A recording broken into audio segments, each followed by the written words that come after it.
Hello बच्चों, let's see this question and here this question says assertion most of the jute mills of India located in West Bengal. India की जो jute mills हैं mostly वो वेस्ट बंगाल में ही located हैं, स्थित हैं. रीजन है बस facility is available to export the manufactured goods. जो बस की फैसिलिटी है वो वो अवेलेबल है एक्सपोर्ट करने के लिए मैन्युफैक्चर किए हुए गुड्स को. ऑप्शन आपके ये हैं both assertion and reason are true but reason is a correct explanation of assertion.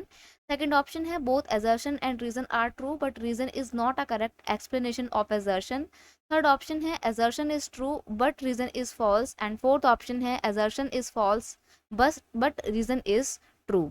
देखिए अगर हम बात करें जूट मिल की तो ये बात बिल्कुल सही है कि वो इंडिया में ही लोकेटेड है और इंडिया के वेस्ट बंगाल में. ठीक है, आपकी असर्शन वाली जो स्टेटमेंट है वो बिल्कुल सही है.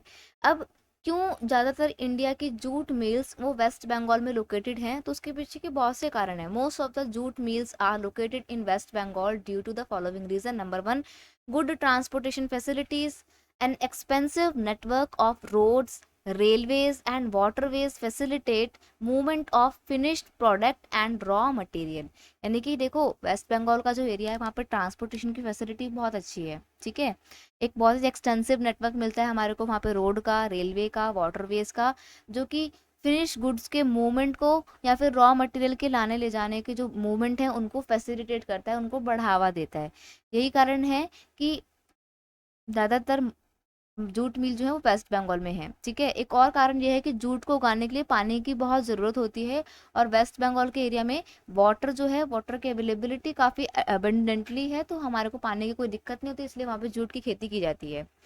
For processing of jute and abundant amount of water is required which is available at their location at this location. तो पानी यहाँ पे बहुत ज़्यादा अवेलेबल है. तो ये कुछ कारण है जिसकी वजह से वेस्ट बंगाल में ज़्यादातर जूट मिल लोकेटेड हैं. ठीक है, सेंट्रलाइज हैं.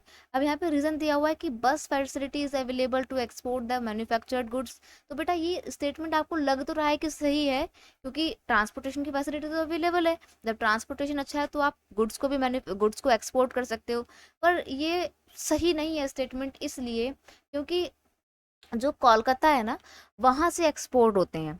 वहाँ से जूट का जो भी रॉ मटेरियल होता है या फिर फिनिश गुड्स होते हैं उनको जूट से जिनको कोलकाता से ही क्या किया जाता है, एक्सपोर्ट किया जाता है. अब कोलकाता में बैंकिंग फैसिलिटी अच्छी है, वहाँ पर वाटरवेज की फैसिलिटी बहुत अच्छी है जिसकी वजह से एक्सपोर्ट को प्रमोट करा जाता है. लेकिन बस की फैसिलिटी की वजह से किसी भी प्रोडक्ट के गुड्स को, किसी भी प्रोडक्ट के एक्सपोर्ट को फैसिलिटेट नहीं किया जाता है. और बस फैसिलिटी अच्छी है लेकिन वो कंट्री के अंदर ही लिंक करती है वेस्ट बंगाल को अलग अलग एरिया से. ठीक है, तो बस की मदद से हम इंडिया के अंदर ही रॉ मटेरियल को या जूट के फिनिश गुड्स को एक जगह से दूसरी जगह ले जाते हैं. लेकिन एक्सपोर्ट करने के लिए बैंकिंग फैसिलिटी प्रोवाइड करता है कोलकाता, और साथ ही साथ वाटरवेज की फैसिलिटी प्रोवाइड करता है जिसकी मदद से एक्सपोर्ट होता है. तो बस की फैसिलिटी की वजह से एक्सपोर्ट नहीं होता. एक्सपोर्ट का मतलब होता है कि अपने देश का सामान कहीं बाहर बेचना. तो हम बस रूट से जूट को नहीं बेचते हैं, हम जो जूट है उसको एक्सपोर्ट करते हैं वाया वाटरवेज या फिर सी रूट. तो यहाँ पे आपका रीजन गलत है लेकिन एजर्शन सही है. दैट इज वाई आपका option three assertion is true but reason is false is a correct answer. You will have to mark option three. I hope you understood it well. Best of luck.